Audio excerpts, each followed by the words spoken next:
हई देख हई लोकेशन सही बा डायरेक्टर देहात खातिर।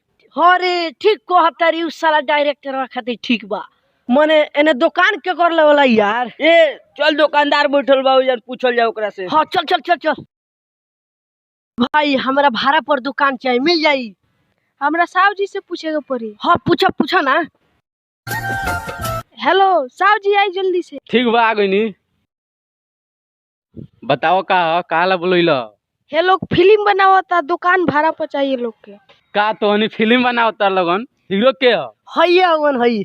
ए भाई हीरो तू हुआ का? हाँ ठीक बा हम दुकान दे देम आदमी अपन टीम बोला लो। ठीक बा बोला ला तनी प्रोडक्शन साहब लगे फोन कर। हाँ ठीक बा सर डायरेक्टर देहात खातिर लोकेशन मिल गइल बा। कहाँ बानी? बस बाबू आ गई नहीं तंका बीपी कम रख चेक करा के आ गई नहीं। ठीक बा आई जल्दी। हाँ ये दुकान है डायरेक्टर लगे फोन लगावा।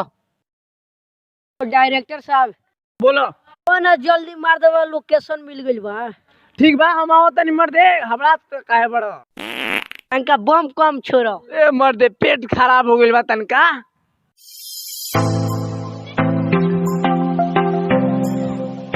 का रे चाचा का हो गइल कि तू साइकिल से उतरी रे? मर दे एगो आदमी नहीं भेटाई कहता का 5 किलो रोज साइकिल चलेबे तो देह हाथ बरियार हो जा। 4 चक्का देके ओकरा से 2 चक्का लेके हम आ गई नहीं। अब रे साला तू बर्बाद कर देबे का रे? हम दूसरा कोने के बर्बाद करते नहीं तू हमरा के बर्बाद करते नहीं। साला इधर भाग चल जल्दी शूटिंग करे चले के बा। चल जल्दी लोकेशन मिल गेल बा चल। हां चल चल तेजी में चल। हां तेजी में चला हाकत नहीं की।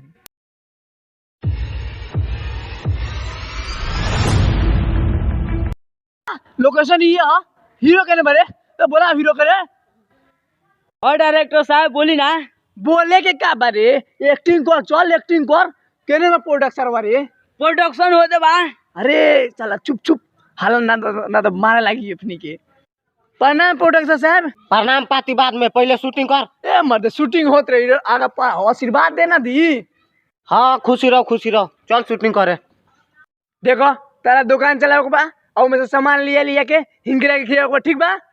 ठीक बा रे साला हीरो दुकान चलाई रे तू तो हम पूरा फिल्म फ्लॉप करवा देबे रे। अब के तो पूरा खेत खरिया सब बेच देले बानी। बाग मर जमीन एगो घर ये बाटे न पुरान का उहे बेच दे अगला बारी। का तू हमर पूरा घरारी बेचवा पबारी ना मन के अगला फिल्म ई फिल्म हिट हो जाई नु तो अगला फिल्म बनी तो ओकरा जैसे कोई को किना जाई। महाराज रौरा चुपचाप रही ना देखी ना हमनी की एक्टिंग है बेरा। कैमरामैन कैमरा स्टार्ट बा। हमार लाड़वा ना स्टार्ट बाटे कैमरा तो काली लेके चल ओकर भाड़ा के पैसा नहीं खरीद देता। क्या लेके चल दे का हो कोन मर दे इधर मोबाइल धर ई मोबाइल से कैमरा करो लगाओ स्टैंड लगाओ अपन वाला। ठीक बा। रे फिल्म के शूटिंग मोबाइल से करबे? बाग महाराज फिल्म का शूटिंग मोबाइल से को चाहे कैमरा से को मन की मिक्सिंग या तक कंप्यूटर से न होई काहे हमरा तनी रौरा। हम जाना तनी साले तू हमरा के बिना बिल वइले नाम ना ना हम रौरा के तो सबसे सुपर स्टार बना दे काहे से हम हई डायरेक्टर बिहार के कोई शूटिंग दे हाथ के। हाँ साले फिल्म आपकी फ्लॉप भइलू तारा के जिंदे काट दे। रे कैमरा में ये हमरा के डर बाबा त करी साले के रुक तरीका लागे खा हो लिया भाग चल जी ना। हां ठीक है भाग चल जाई।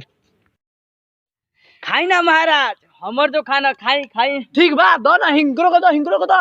हां हां ल ल खा ठीक बा खात रह। हां खाता नहीं कैमरा मैन हम पेटवा तनिया गबड़ा गइल बा पैखाना को के का जाना तो जा।